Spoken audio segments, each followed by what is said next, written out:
Hey guys, so I'm back with another .NET MAUI video, and this is going to be a continuation of our Factsbee app series. So I have already uploaded two videos. So this Factsbee app, we are building an app from scratch that is called Factsbee. So it has some facts, category wise facts. So in previous two videos, we have managed to set up our application, and we have this title, this nice looking gradient, then fact of the day, then we have these categories, nice looking boxes of categories. So this is horizontal scrollable collection view. Then we have random facts, then it has couple of facts.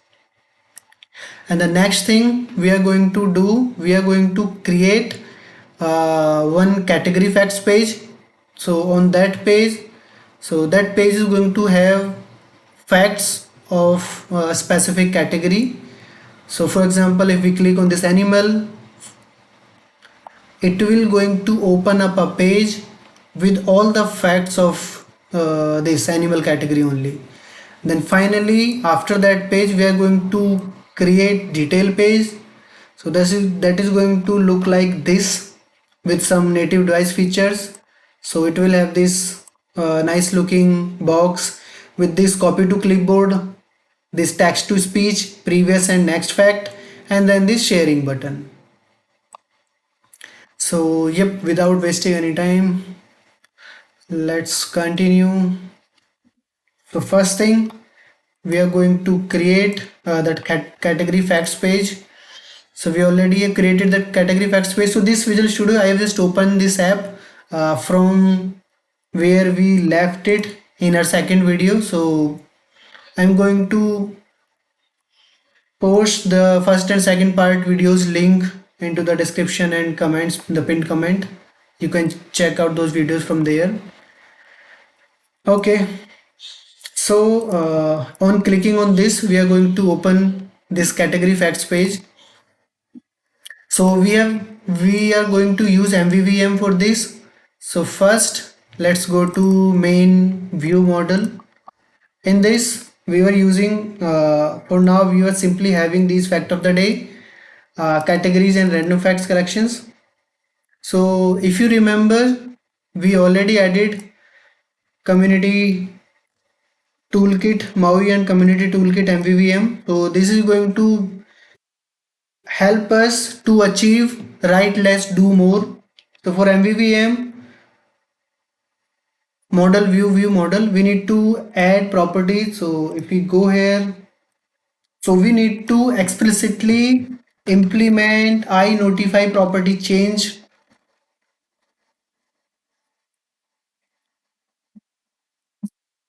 mostly this collection. So this interface. So this interface actually tells our view that something has changed.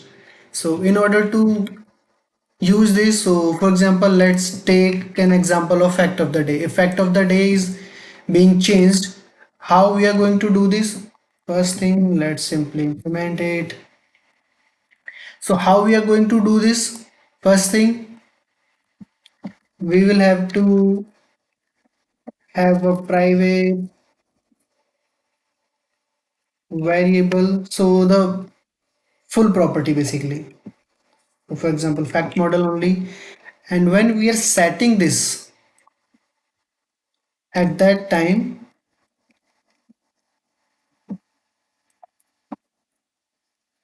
we need to set it. So we will say fact model equals to value. Then we need to call this. Basically, we need to notify that something has changed. Sender and this. So maybe sender is this only. And this.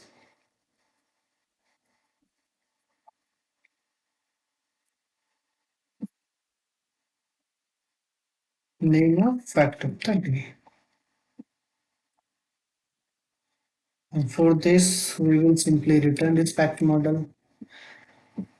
So this is the thing we need to do for all the properties which we want to say that these should be uh, change tracking enabled for this, we can say. So whenever there is any change, it is going to notify the UI that something has changed, you need to re-render. So all these things, you see, we need to add these lines of code. And the similar thing for events. When we talk about events, then we need to not event commands basically. So we need to add one command, I command, then we need to execute that command. So all these things we had to do manually in a lengthy way. But if we use the community toolkit, then we can reduce this amount of code. What we can do, we can simply remove all this, and we can remove this also. So this is going to be removed. Have observable object.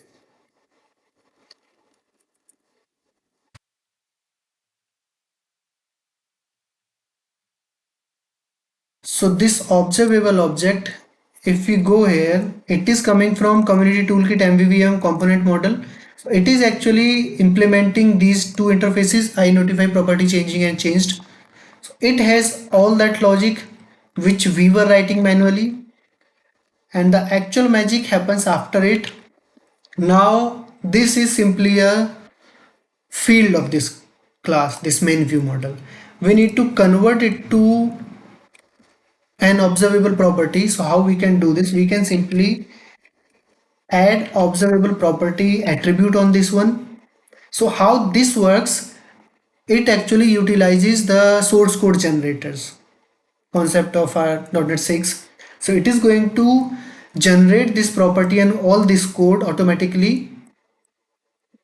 One thing we need to add partial, because it is going to create partial class of this main view model only, and then it is going to implement all this logic.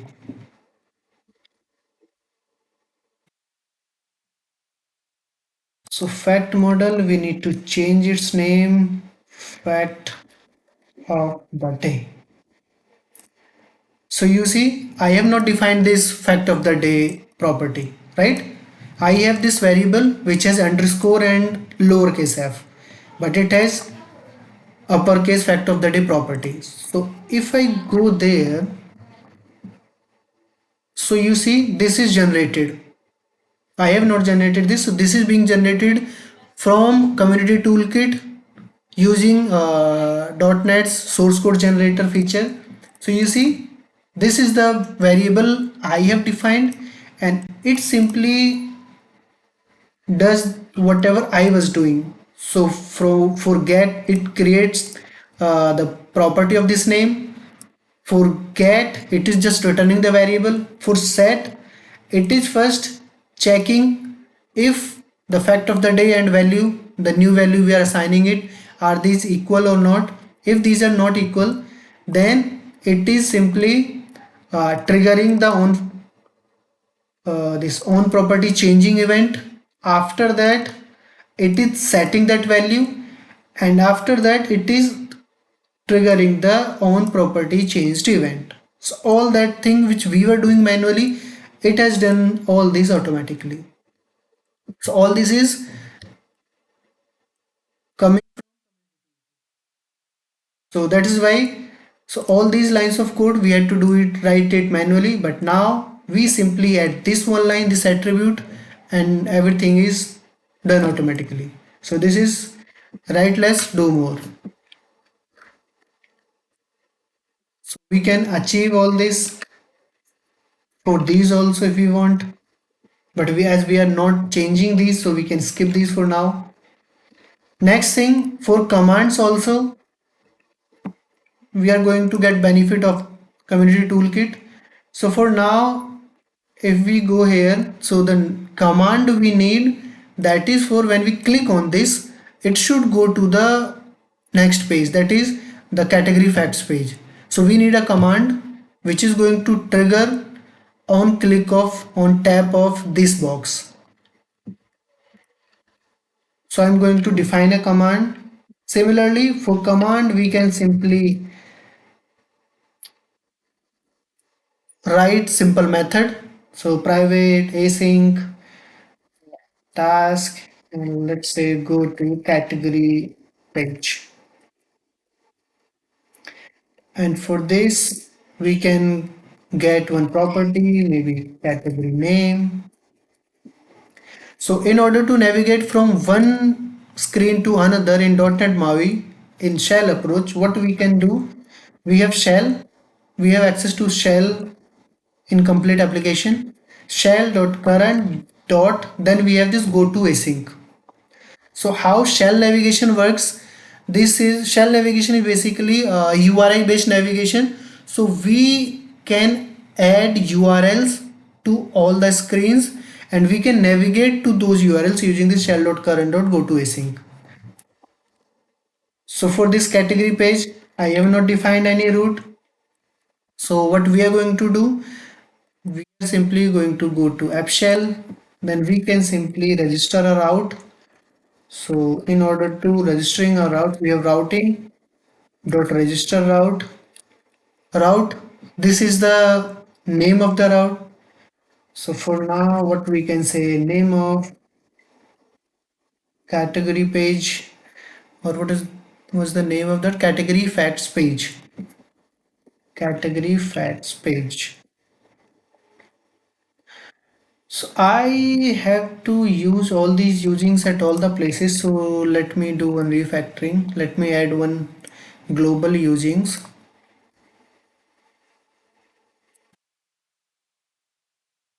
This is going to be a class, global usings. So what we can do, we can simply add all our usings here. So when we say global using, then using statement, if we prepend this global keyword, then this using is applicable to all the files of this application. So if we go here, we need this pages. We are going to remove this from here. We are going to add it here.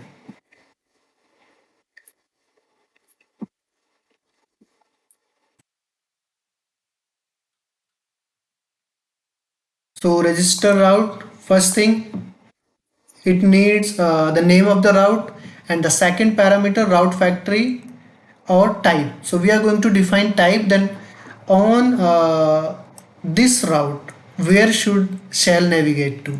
So we will say that you should navigate to type of category facts page. That's all. We have set up our routing for this category facts page. Okay, so now go here. Now we need to navigate to that route. So we will simply say name of category facts page and we are good to go. As this is async method, we can await it and now everything is fine. But for now, this go to category page, this is just a simple method. We need to change it to command. So we have this relay command attribute, and when we click on this relay command, now what it has done for us, so if you see, it has generated one method for us. You see, go to category page command, and if we go here, you see we have this code generated, and this is all because of community toolkit. So we have this go to category page command. It is using the same method name, and then it is assigning it to async relay command because it is async one and it is doing all that stuff.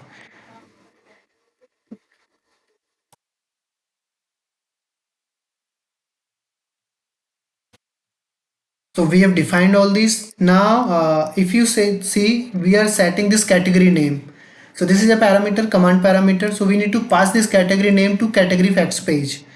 So how we can pass that? So if you go to async, we have this state, we have animate, then we have this overload which has dictionary of string and object parameters. So we can use this one. So we can set a dictionary with the category name. So we can simply say new dictionary, then string, or maybe if we have simple types, primitive types. So we have another approach what we can take. So as I already mentioned, there's this shell navigation. This is URI based.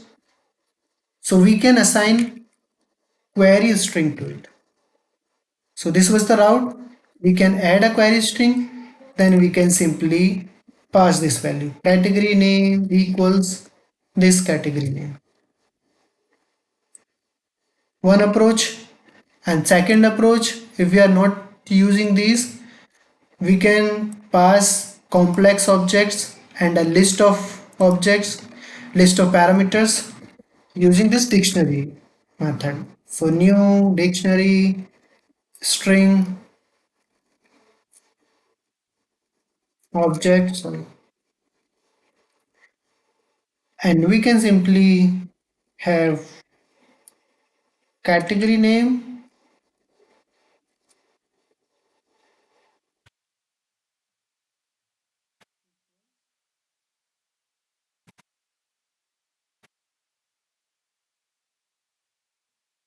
this category name. So both of these are doing the same thing here. So this approach, the second approach, we would need this when we want to pass multiple parameters or when we want to pass some complex parameter, right? We are going to see this in action when we will work on fact detail page. There we will need to pass the complete fact object. So for now, I am having it here. It's commented for your reference. So we are all set from this view model point. Now we will, so we need to access this category name on category facts page. So how we can get this for this category facts page also? Let's add one view model. So I'll go here and I will add simply a new class category facts view model.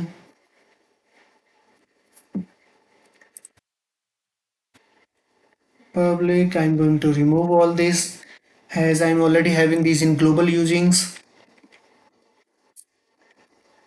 and this is also going to be observable property, observable object. So let me add this to global usings.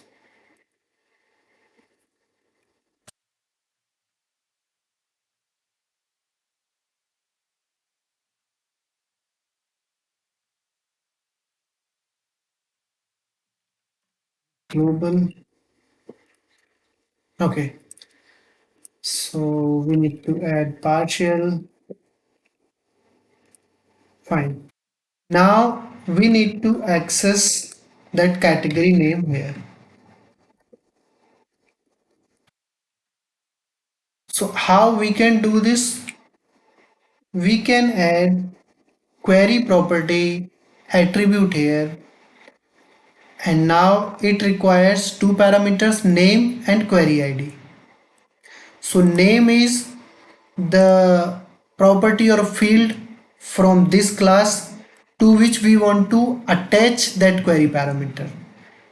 So I'm going to have name of this category only. Second parameter, this query id. This is the name which we passed from where we want to navigate. So for example, from here, this thing, category name or this category name, this is the query id. So we need to use this. I'll go here and I'll simply use this thing. So now it is going to assign whatever we are passing from there, it is going to assign that to this category name variable. Okay, and maybe what we can do,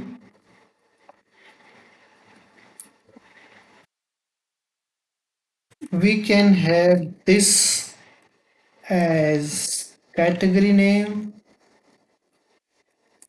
and we can attach observable property to it.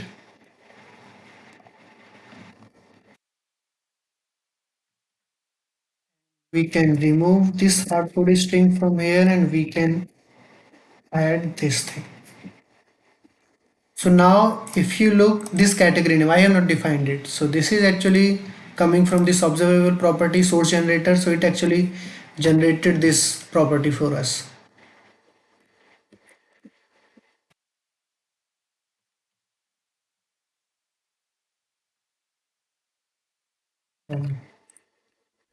We can have it hard coded if we want, but I usually use this name of. So maybe in future if I change this or from somewhere, so the magic strings, those are not going to complain about some change. So we can have our code in broken state. So I usually use this name of. Okay, so we have this.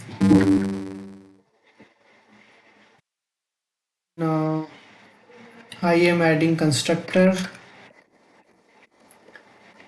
to this, and or maybe first let's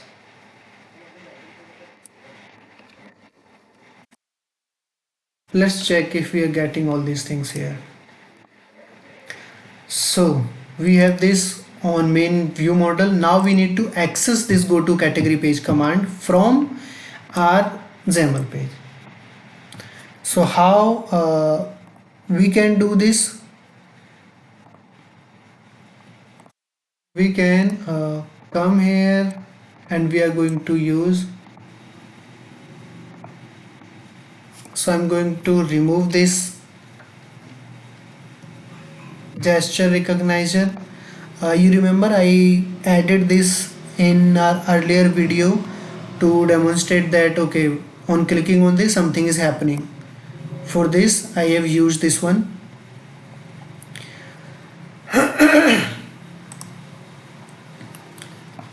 So for now I am not using this event, so first let me remove it from here. So we are not using this and we can remove this. Now we need to add this command. So this command, and then for this command we are using one parameter, so that is command parameter.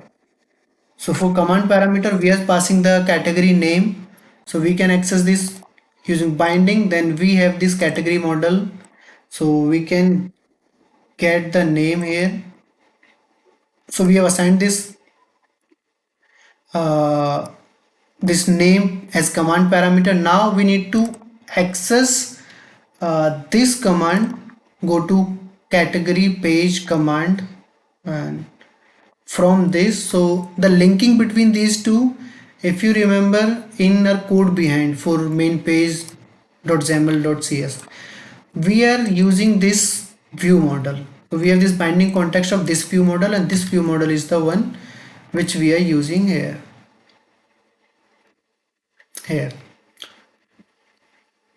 So we are going to use binding. Now this is a little bit tricky.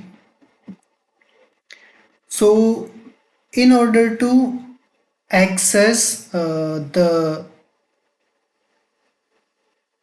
events or the methods of the view model, now for this one the binding context, that is a single category. So if we go to main page, we have this category model. So the binding context for that particular data template, that is this category model.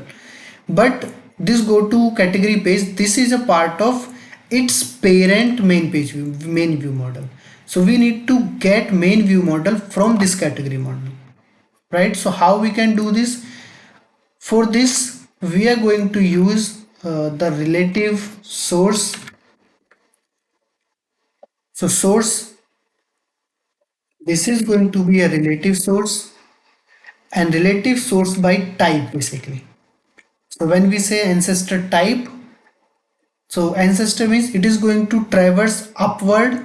So from this the single category we are moving upward, and we are going to find the type of our main view model.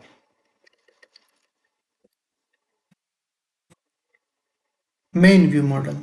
So now the source for this, we have defined this relative source of where its ancestor type is main view model. So that means it is going to traverse from this single element all the way to this main view model. And now we are at main view model, then we can directly access this. So we can then add path, and this is going to be our command name. Here this go to category page. This is not the command name. This is simply a method we have created. So the command is what community toolkit has generated for us, and that is with the name command. This thing, we need to call this one. So path, we are going to set this. Now what we have done, we have simply on clicking on this, we are traversing upward to the till the main view model, and from main view model we are calling this go to category page command, and this command parameter with this parameter of category name. So if we go here, we can see we expect this category name. All the pieces are there now. Now we just need to test it. So let's run it.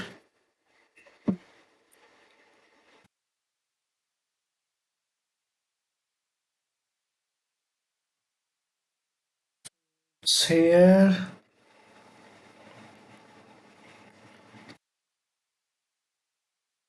So we clicked on this animal and we got here, go to category page and category name.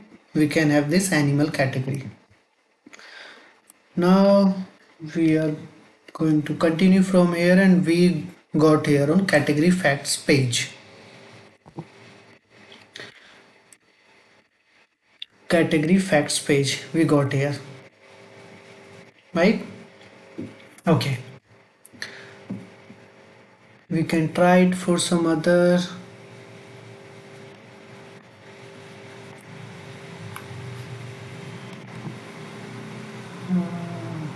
What is happening? Something is not right.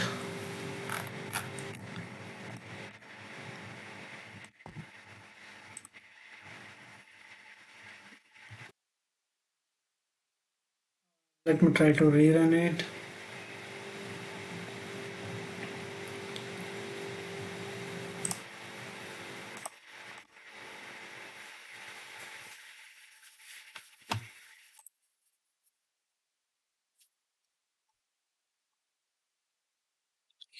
Human.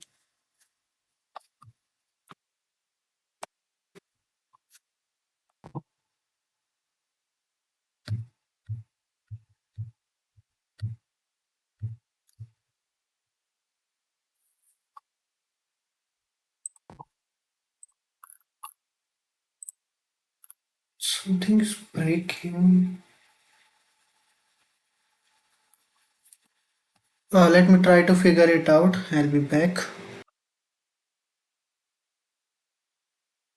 Hey. So the problem was if we go to app shell, we were having these three shell contents with the same route. So when we were moving forward to the category facts page, the route was category facts page, but when we are pressing the back button, at that time it was trying to figure out from which route it came here. So the route from which the control goes there, it was main page. When we clicking on the back button, it uh, was trying to find the route, but there were these three routes: main page, main page, main page, three different pages for the same route. So it was getting confused and it was not able to move back basically. So I think .NET MAUI team and Visual Studio should have given the some error or some indication that this is the problem, but it was not giving. So for now I am adding this one to simply just to change the route, and we will come back here later to fix all these things. So if I do this and I run this,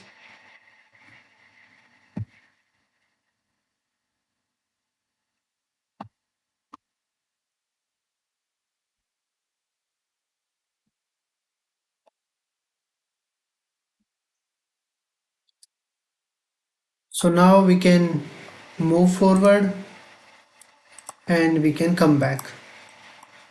So this thing is working as expected, right? So the next thing, yeah, it is working fine. Category facts, we are moving to category facts, we are coming back to the home page. Now on category facts, this category facts page, so if we go there, first thing we need to change this category facts, this title of this page. So it should be whatever category we have tapped on, right? So all these details, if you look, we have added this category name into category facts view model, not in the category facts page. So first thing we need to inject this into our page. So maybe let's call it view model only. So I'm going to move this to global usings again.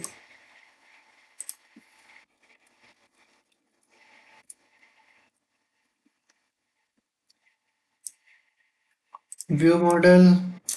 The next thing we are going to set binding context of this page to this view model.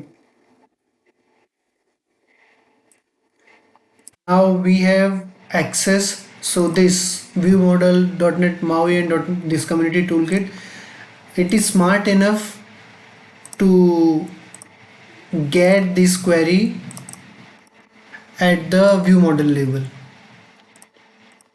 right? So we will get it here, and now if we go here, we have access to this, right? So we can access this category name directly here. So what we are going to do, we are going to set binding here and the category name. So you see these three dots, this is because we have not defined the type. If you want to define the type, you can. If you don't want to define it on page level, that is also fine. So we can set it. So before that we need to add the namespace for our view model. So let's call it view models only, and this will be view models, this one. And then on data type we can define category facts view model, and now you can see we have this IntelliSense here. So category name, and because this was a C# change, we need to rerun it.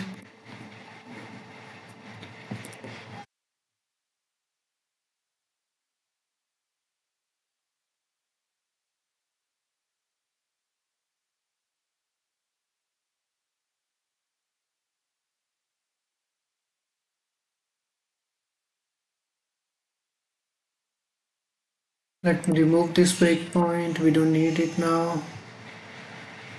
And now it broke, no parameterless constructor defined. So you would have guessed it. The problem is this category facts page, we are injecting a dependency, but we have not registered these inside our dependency container. So let's go back to program, MAUI program, and these will be transient only. So the category view model,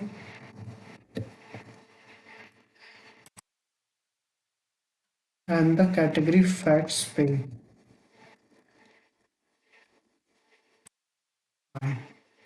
Let's run it again.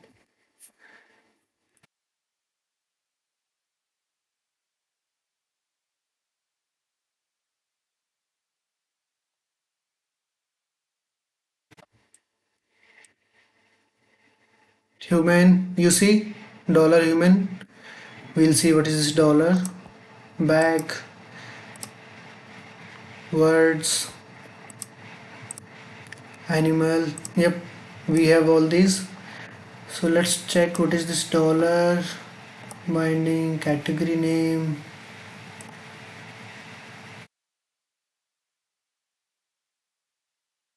I don't know about this dollar. What is it? Something we are passing from there. Go to main view model. Yep, this dollar. Okay, so now we are here. We have these category facts. So maybe we can append these facts also with this. So let's go to view model and let's define a property here. So we're going to set private string and let's say title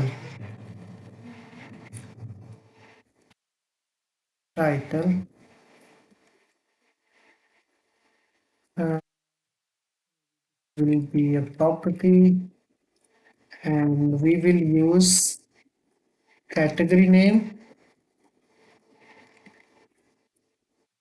facts. Now one thing that should be public. Whenever there is any change in this category name, so it should notify that this title property should also be changed. For this we have something maybe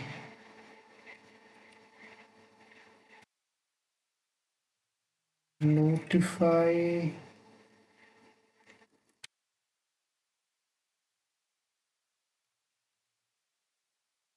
Let me find that there is something for this also.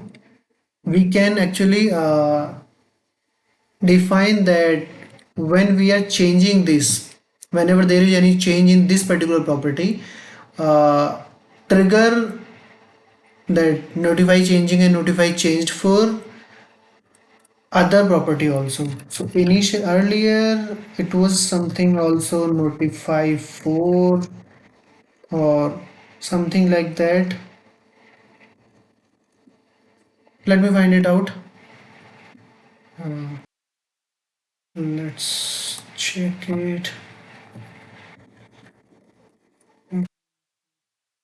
It now toolkit MVVM also notify of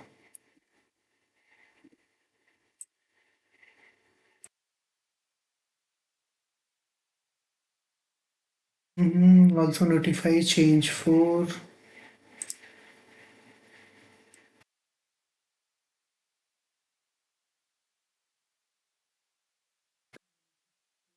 it.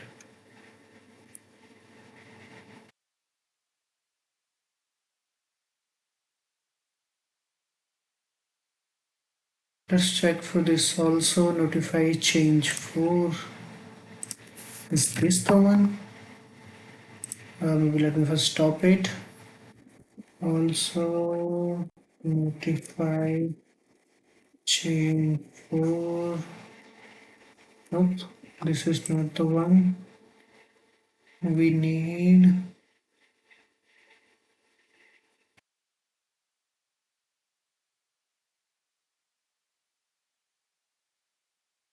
community toolkit MVVM.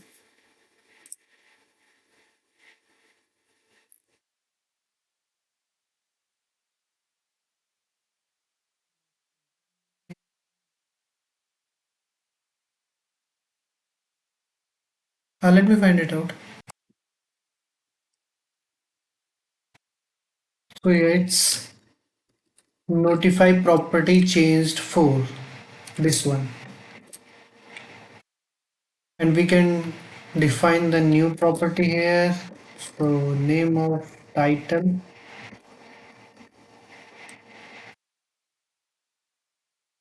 So what it does, whenever there is any change to this category name, it is going to notify change for this title also, as this title is dependent on category name. Okay, so this title, we are going to use this title property in here. Right, we will have IntelliSense support. Fine. So let me run it again.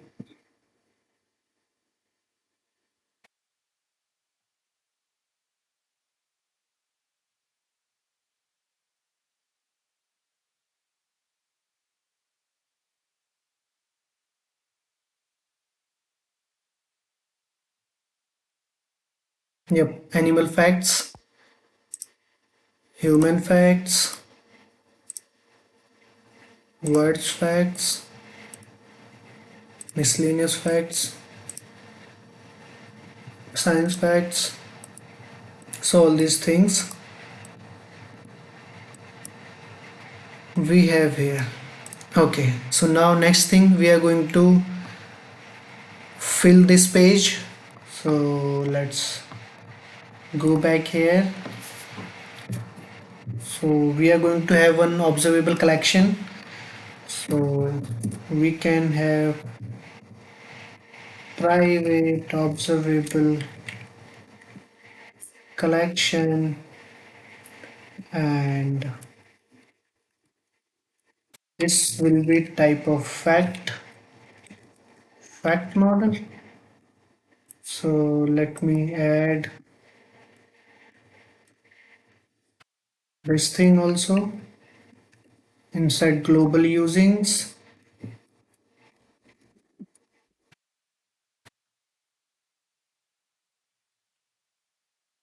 Okay, so this observable collection fact model, so let's call it category facts, and we can have this thing again at observable object.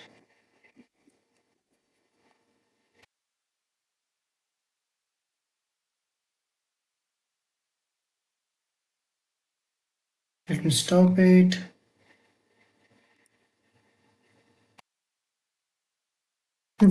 So observable object, observable collection.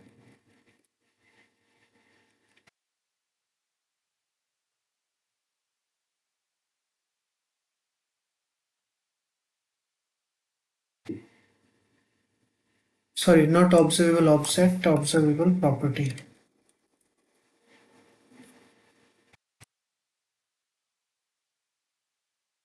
Okay, so now we need to fill the data for this collection. So what we are going to do, we are going to have one method here.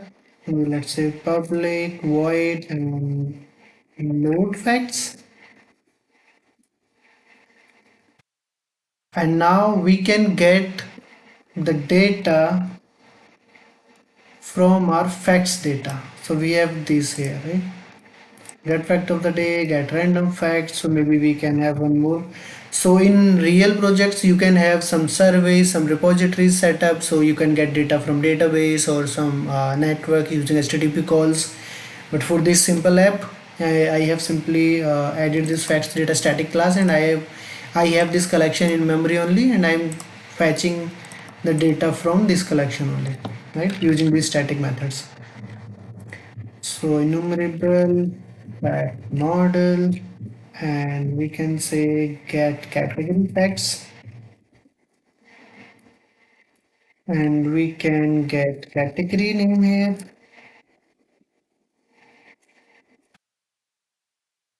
We will say facts dot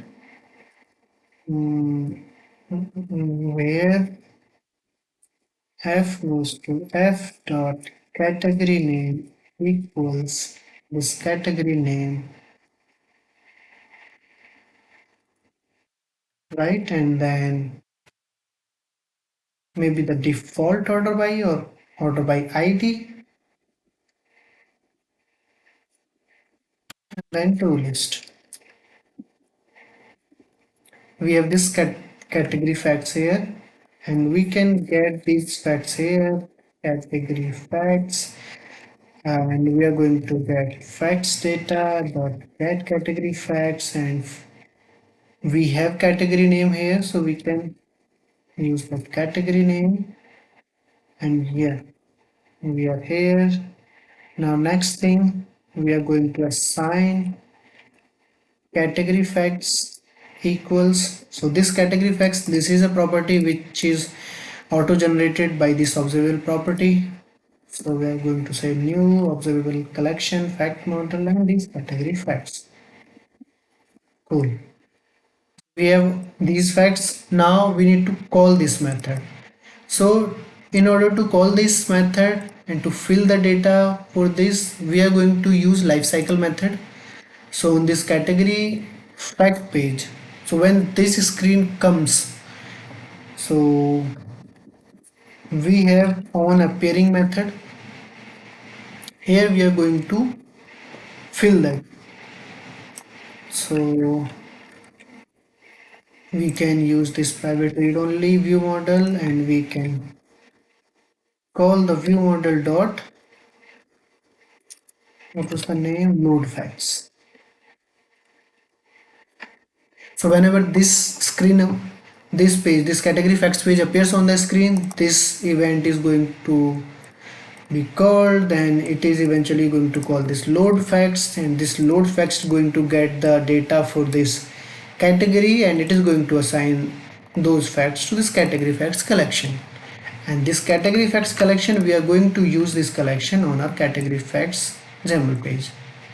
So I'm going to remove this, and we can simply have a collection view, or maybe we can copy this over from the main page where we are having a random facts collection, right? This one. So we can directly use this. Come here, and we are having this. So for binding, we have category facts. This is of type fact model. It requires a namespace. So let's add the namespace. We have defined it as models. So it will be Factsbee models, and we are good to go. Right? And everything looks fine. Let's run it.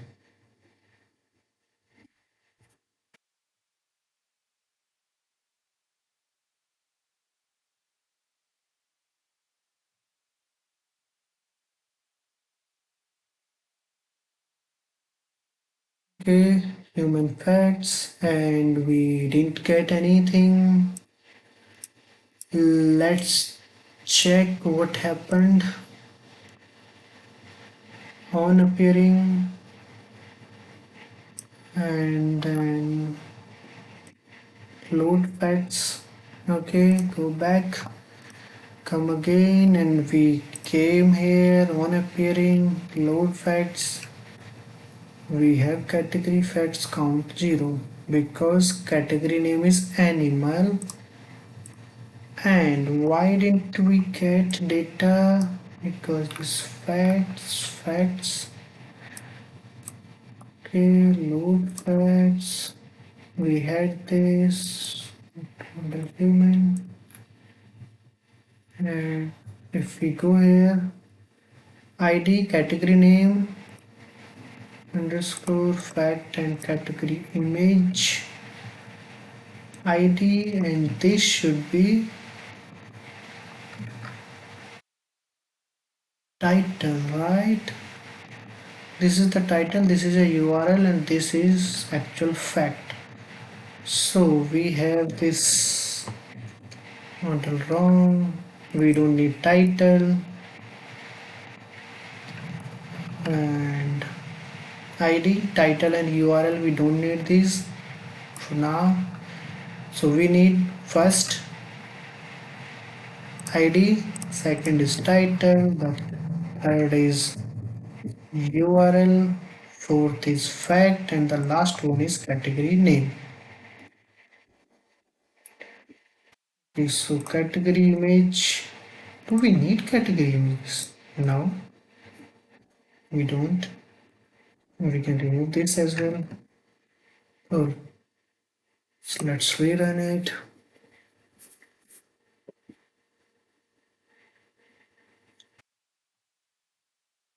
And double underscore.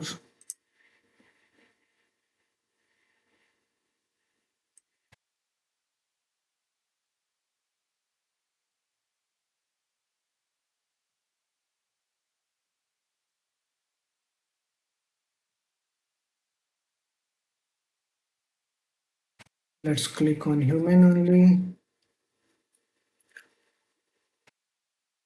We have 45 items.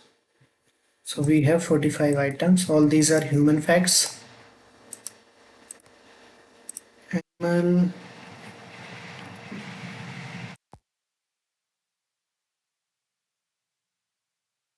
chickens, giraffe, elephant, dogs. Yep, we have animal facts.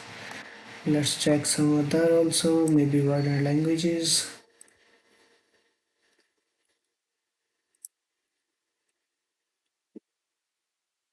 Category name is words. Why it is words? It should be word and languages. Okay, we'll check it.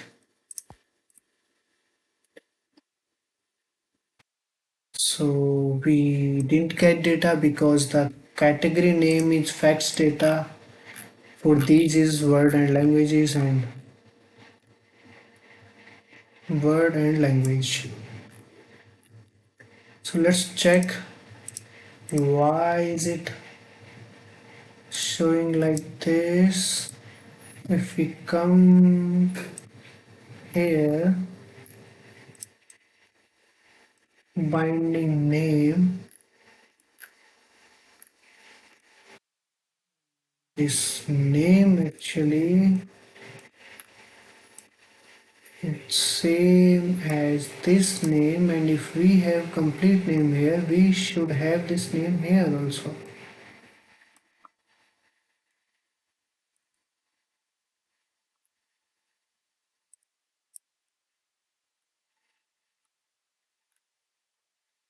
Okay, maybe we'll figure this out, we'll debug it later. So for now at least it is working for single words. So animal, human, entertainment. Let me remove this and this. Yep, so it is working for these. So we are good with this. Now let's add the detail page.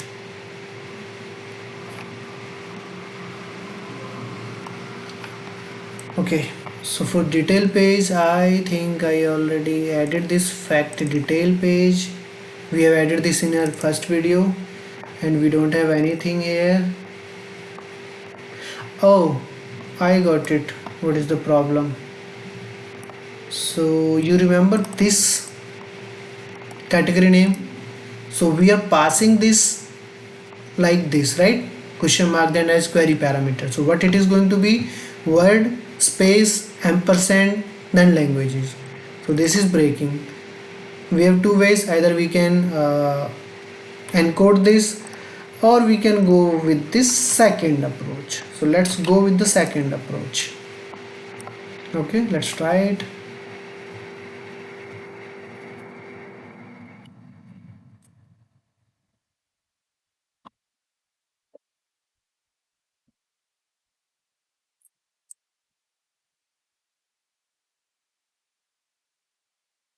Let's check with science and technology. Yeah, we have data and we have this name also. Word and language. Okay, the problem is word and language is this S. So if we go to facts data, we don't have that S, and if we go our category model, in that we have this. So maybe we can Go to category model and we can remove this as from here and we can run it. These two were the three words, right? Yeah. Okay, so let's check one more time. Word and language, still nothing. Something break. Okay, technology we are getting. Miscellaneous we are getting. Words and language. Okay, spelling mistake. GU. Yep.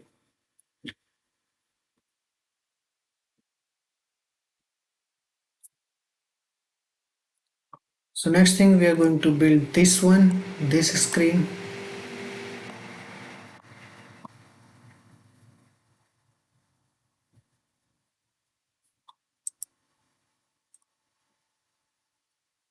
Still nothing.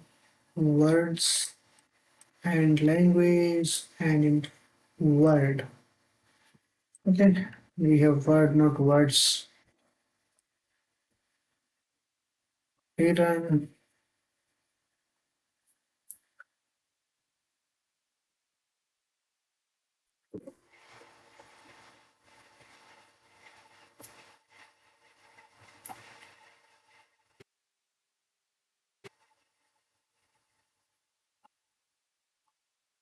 Yep. Yeah, we got the data. Word and language, miscellaneous, science and technology, entertainment, human, animals. Yep, we got data for all. Now we need to build this page. So let's start. So first thing, we have this fact detail page. First thing, we are going to add a view model for this. So let's add a class. Let's call it fact detail view model. Same thing, we're going to remove all this and make this public. Add the observable object. And for this, uh, we will get the fact as a parameter from the previous route. So we are going to have one private fact model underscore fact. Yep. And we are going to bind this. First thing, let's make it observable property. We are going to bind it from the query string. So let's add query property and the name of fact. And the query name will also be fact only. Okay. We are using observable object, so we need to make it partial. Now this fact is going to be filled from there only. So we will have this fact. And now we need to define two, not two actually, we need to define one, two, three, four, uh, five commands, right? One for copy, one for text to speech, previous fact, next fact, and then sharing. So first thing, let's implement these to copy to clipboard and this text to speech. So private async task text to speech maybe. Let's start from there. We can call it speak fact. Okay, so now speak fact async. In order to get the platform API, so .NET MAUI has given us some of the helper methods which actually works on platform. So we have those APIs, unified cross platform APIs, so we can directly use those APIs, and these will be uh, translated to the device API when it is going to run on the device. So we will have that cross platform single line of code, and when we go to when that code is going to be executed on Android, it is going to get uh, the underlying code for that particular API from the environment only. So for Android, it is going to get from Android. For uh, iPhone, iOS, it is going to get it from iOS, and for Windows desktop, for Mac OS, so all these it is going to get from there only. So yep, so for those also we have two options. Either we can uh, inject those directly inside the let me remove this. Yep. So where was it? Yep. So either we can inject those using the dependency injection, built-in dependency injection, or second approach, we can directly use those in our main page, the page wherever we are using these. So we have these two options. So for example, for this text to speech, we have text to speech, this thing, then default. So this default, this is the implementation of this text to speech API natively on the native side. So we can use this text to speech dot default, and then we can call it speak async.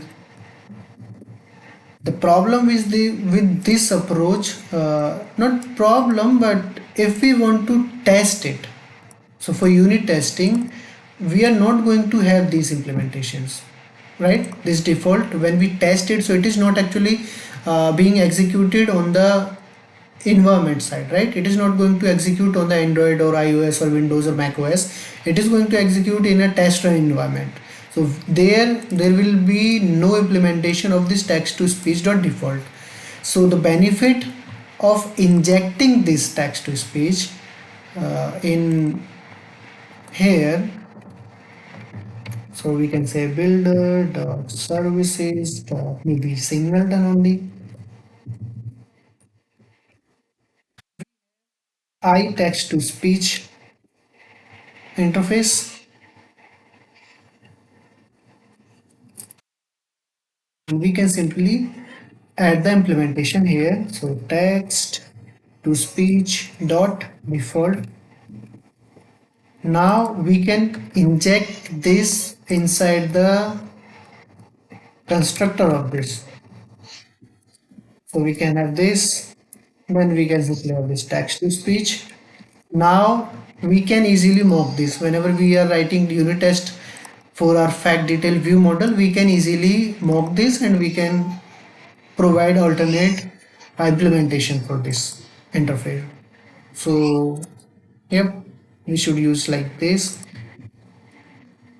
So I'll be having the same thing here. Okay.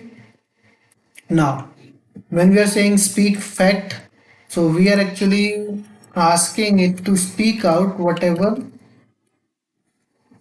facts text we have. So fact the maybe fact only. Okay, fine. And we have other options as well, and this is an async API. So the second thing, we have these speech options. So we can use this also to provide the maybe pitch, and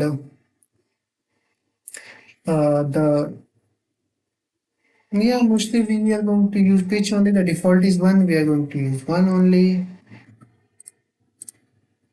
and we are going to mark this as relay command. So it will be, and let me add this to global users. Go to global users here. Global. So it is going to change it to the command. Okay.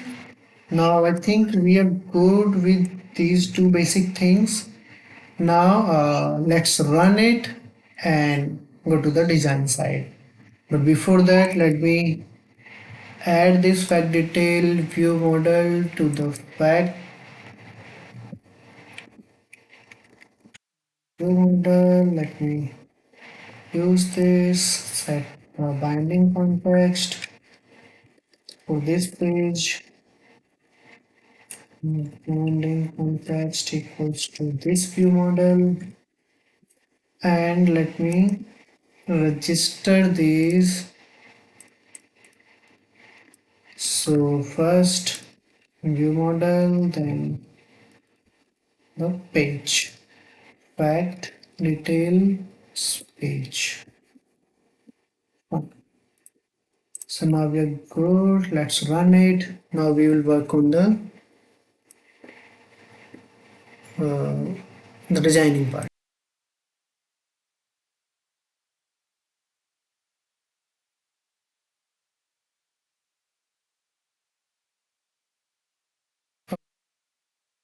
Before that, we need to register it.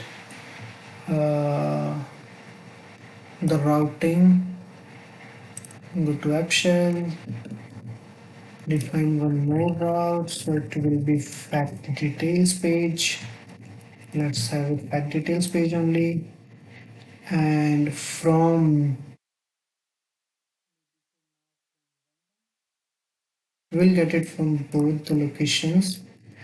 So for main view model, go to main view model, we are going to have one relay command which will be go to fact details page maybe, and we will get that fact here. So it would be type of fact model fact, and we will use this the name of the fact details page dot fact details page fact detail view model dot fact, right? Yeah. And the value should be this fact, and we need to copy this to our category fact view model also.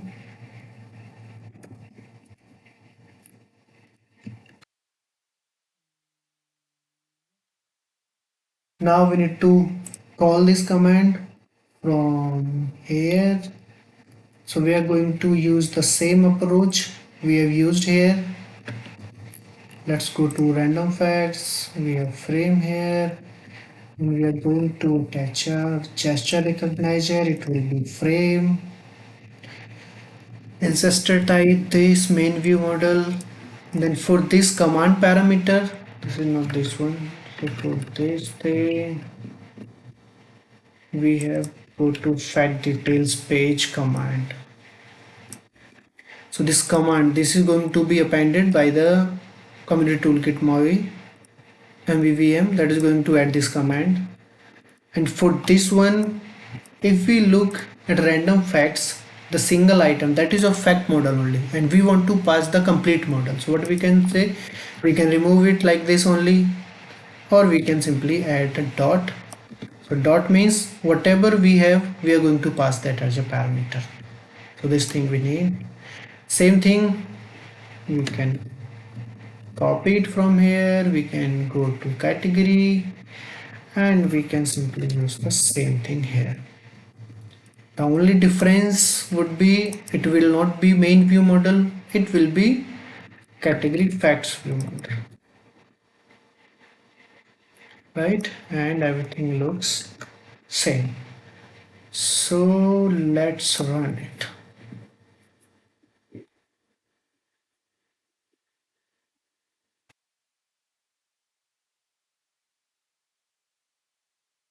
It's here. So we click on this, we go to fact detail page, and if we go to any category page, from there also we got here, right? Yep, so things are working fine. Now let's design this page. So you can see it right here. Okay, let me set it like this. Fine. So fact details page, fact detail page, yeah. So first thing we are going to set, or maybe let's first thing view model. The view model would be before that. Let me set the namespace view models. So it will be Factsbee view models, and we might need models. So models equals models, Factsbee models. Fine. Okay. So now if we check in this, there is no title. So let's remove this title. Then first thing, there is this box and this category. So this category name, we have this as a this menu item, right? Toolbar item. So what we can say, let's define this first. So on this page, we can say content page, the toolbar item, the text. So this text we are going to get it from binding. Then we need the data type. We are going to set it to view models of fact detail view model. Yeah. So binding, we will have this fact, and in fact we have this category name. So let me start it.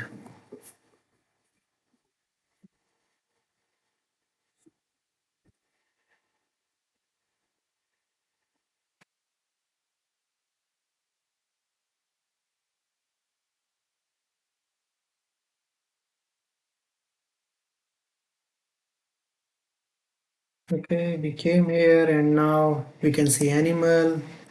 Second one is from entertainment. Third is also from entertainment, animal, word and language. So yep, we can see this. Now the next thing, we need this box with this first top left corner and right bottom corner as these rounded corners. So before that, let's try to say, so we have two items on this. First one, this thing, these buttons, then this. So these buttons, what we can do, we can simply have one grid with two rows. First row for this fact item, the second row for these three buttons, right? So the second row would be whatever width, whatever height these required. So auto for these and star for the first one. So whatever height remaining, we are going to allot that height to the first box. So let's go here and let's design this. There will be one grid with row definitions as star as first row and auto as second row. Then the first row, it is going to have one border, or maybe we need to give, okay, no, we will add margin to border only. So border for now, maybe let's say stroke is static resource primary and the stroke shape is rounded rectangle. Now let's set 40 and then stroke thickness. Stroke thickness maybe 5. Yep, we have this on complete. So let's first define that it would be row 0, and then second one, so we can have this horizontal stack layout, so 1 2 3 items. So the second would be horizontal stack layout with grid dot row 1. So maybe to check how is it looking, maybe we can define some height, 150. So you see it moved upward. We are going to remove this height once we add the buttons, but for now it is okay. So for this rounded rectangle, what we have this left top and right bottom, not all four. So let's go there and change it. So first one maybe 40 only, second 0, third 40, and fourth 0. 1 2 3. Is it working? Yep. Okay, so next thing, this grid, it was having a lot of padding. Let's add padding to this grid row only. Padding maybe 20 or 25. 20 looks nice, and the stroke thickness, it should be less than this. So not 5.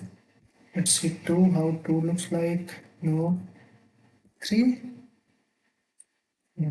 2 looks okay, right? And how would 1 look? No. 2 looks okay. 2. We have this. Now, okay, in this, the first thing, we will be having the image of the category. Then the second thing, this text, and the third, these two buttons. So we can think it as of grid, first item, second item, third item. First item auto, so whatever width it can take. Second item as star, so and the third row it would again be auto, so the second row that can have whatever height remains, it is going to stretch out to that particular height. So the 3 rows with definitions auto, star, auto. Let's do it. So we are going to have one grid with row definitions with auto, star, and auto. Cool. And for this border, maybe we can add some padding, 10 maybe. So in this, the first row, it is going to have this image, and the image source, we need this from, so we don't have this image right now, right? We have the category name, not category image. Okay, so let's do one thing. Come here, maybe come to category model, and we have this category name to category image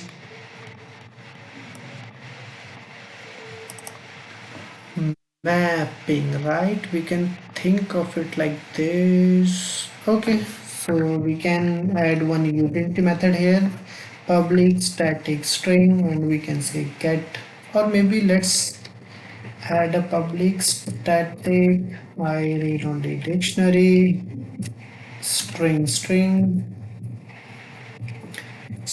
and we are going to call it category images. Okay, and it will be a new dictionary of string in a string, and we are going to use this mapping. So remove this, and this one.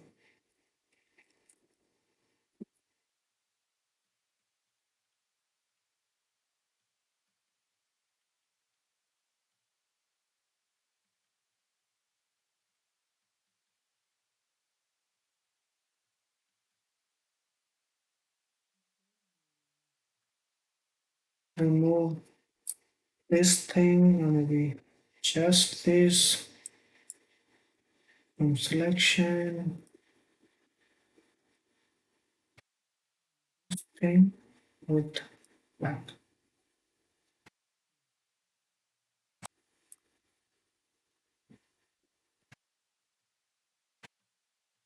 Okay, we have this category images. So now category images map. So we can get these from the name of category, we can get the category image.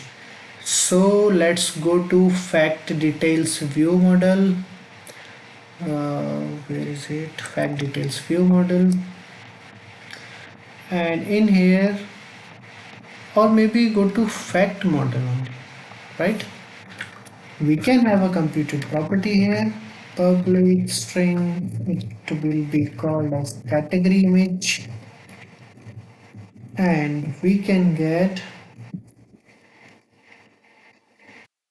category model dot category images map, category images map, then category name. We can get it like this. It should work always, but to be exception safe, we can say this try get value category image, and we can say out string image. Let me remove this now. Category image, and if this is true, that means this category name exists in this dictionary, then we will simply return this. And if this is not the case, we can simply say unknown category, sorry, no image, right? Maybe we can have some error image or something like that, so we can use that error image here. Okay, so this category image, this is a property on fact model. That means we can access this on this fact model. So we will be having access to this in this fact details page here. We can say binding, then category image. So it is not picking up because we have added this. So this was added in C# side, so we need to rerun it. But before that, let's say this, let's run it.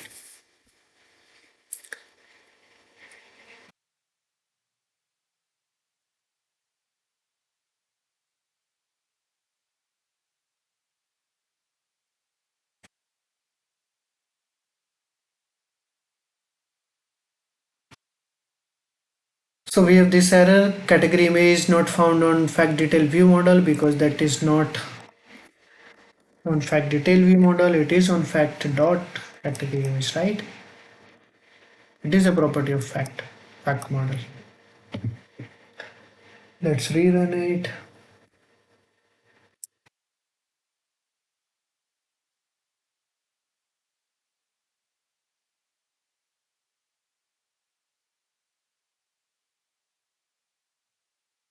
Yep. So we have this category.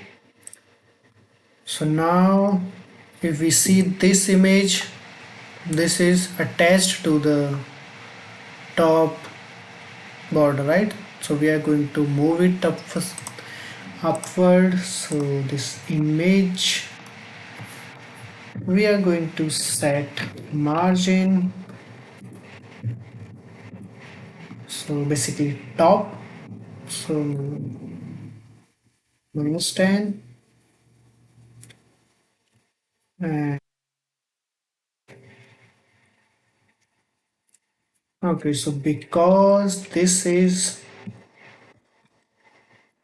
inside the grid, we are not able to move this, so we need to add this to this grid only.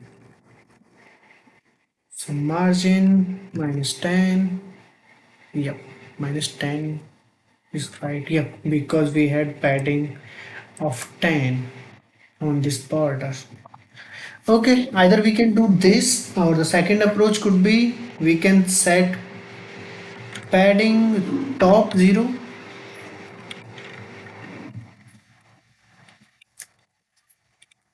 top uh, mm, top,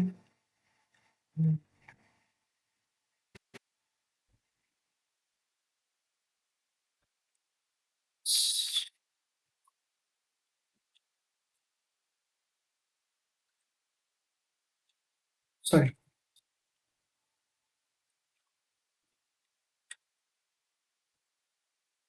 left 10, top 0, right 10, and bottom 10. So 10 from three sides and 0 from the top, so that this image looks like as a flag attached to the top border.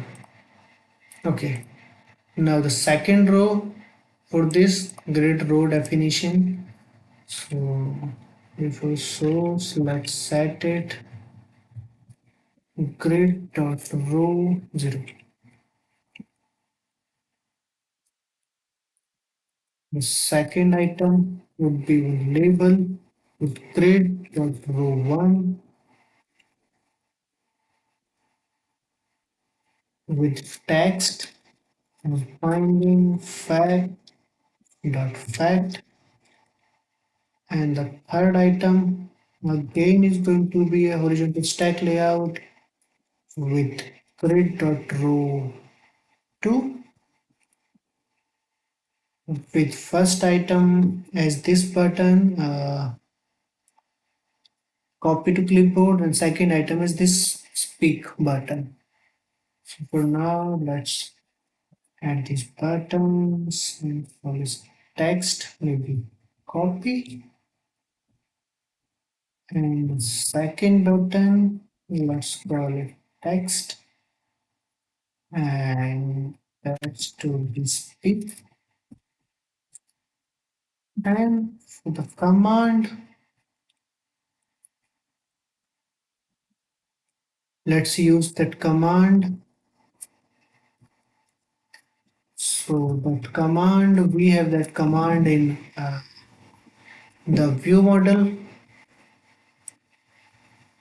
right? So we need to access that command from this view model, and we are going to call that directly uh,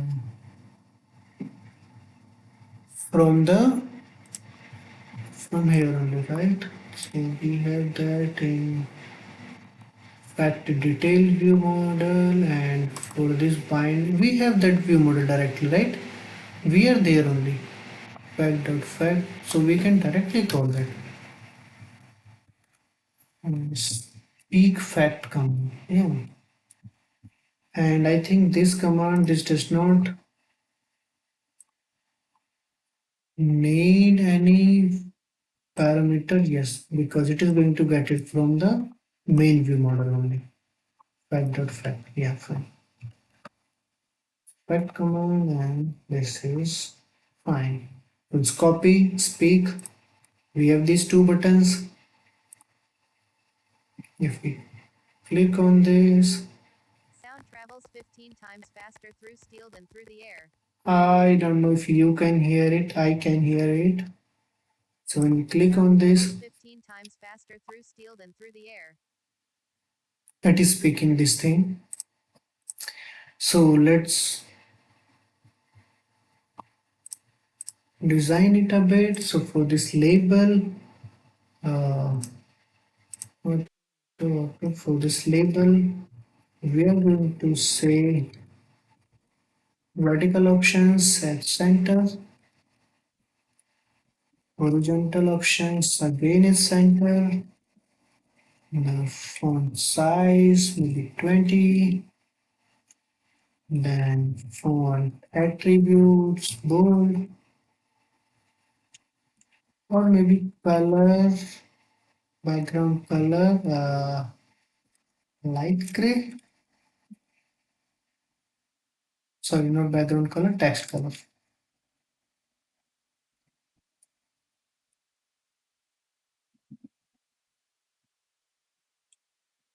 Text color, okay. And for this horizontal stack layout, let's set it also horizontal options at center and the spacing 15 or maybe 25 for this. Okay, copy and speak and all these. This thing, you can just copy. This is working, this is working. Okay, let's restart it.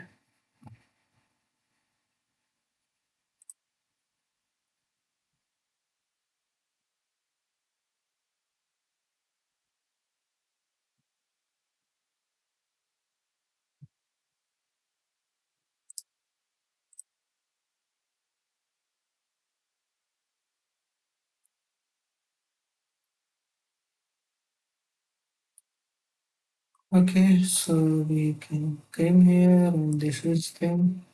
So light gray does not look good. Maybe gray. Yeah, this thing. So speak is working. The mask used by Michael Myers in the original Halloween was So the attached to a problem body here, painted white. uh, when we click on this, when we click on speak, it is speaking, and if we came back, it is speaking. So it is trying to finish up. So what it should do, when we got back from here, it should stop speaking, right? And maybe we can have the same thing when the text is speak, when we click on it, the text should be stop speaking, something like that. Or not text, we are actually going to use these icons. So we will have another icon for cross. So when it is speaking, if we click on that button again, it will stop speaking. And if it is speaking and we click on some other link, maybe navigate back or click on this category to go to category page, then it should stop speaking, right? So we will implement that in our next part. And for copy to clipboard, maybe this should be quick, so I can show you the direct way. So we will come here. Okay, we injected this text to speech, but for maybe for copy to clipboard, we can directly use the this approach.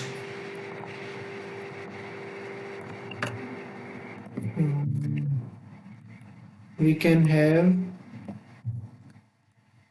copy fact async, copy fact async, and we can simply use clipboard dot default dot set text async, and we can concatenate it. Okay, so maybe we can say fact, the fact, then maybe we can say the category name, so fact dot category name, And then we can add pipe and we can say Factsbee by Abhay prints, something like this, and we are good. Now wait, so this copy fact async, we can this page from here. On this copy, we can use this command and we can set finding and copy fact command. Can rerun this?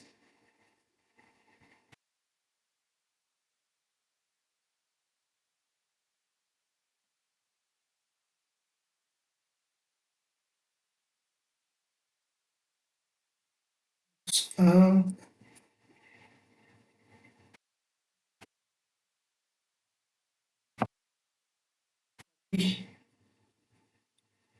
so did it copy?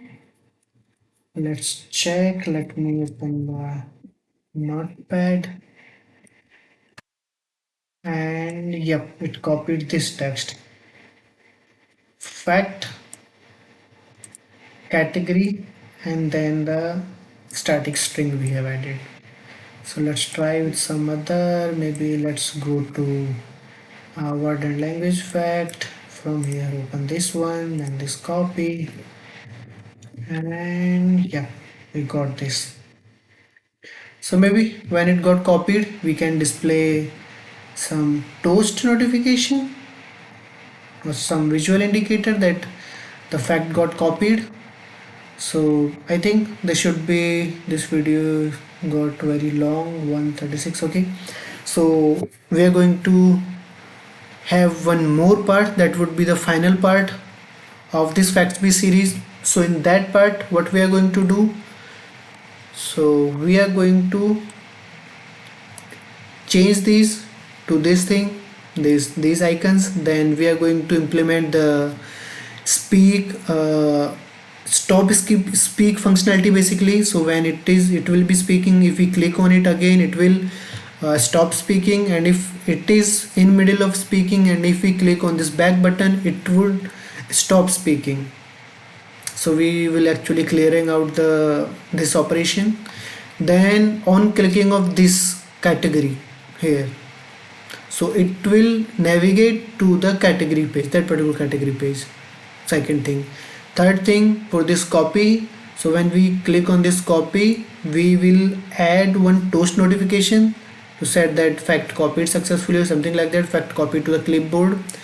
The next thing, we are going to implement these previous fact functionality, this next fact functionality, and then this sharing option. So when we click on this share, it is going to open the device's native sharing box. So you can share this fact to all the installed apps which allow sharing. So maybe WhatsApp, Facebook, Telegram, or whatever the device allows, we will go there. And finally, we will design this thing. So we will have a nice header with maybe one of these category image, or we have one fact. If we go to resources, images, okay, we don't have that. Should be having something like okay, so maybe we can use some of the category image from here, and then we will have maybe all these category links here, and then we can add a footer if we want. Maybe we can have a footer with version number and developer details. So all these things we are going to do in the next part. And yeah, one more thing, so this thing currently, if you see this, if you run this app again, a giraffe can clean its ear with its 21-inch tongue, and if we rerun it, it is going to change it. But what we are going to do for this, we are going to use devices shared preference, the device storage.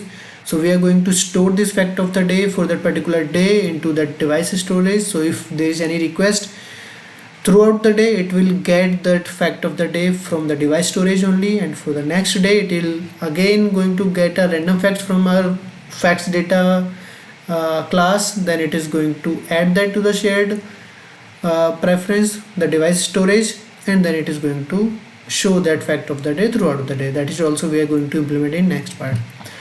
So yep, we are doing good now. So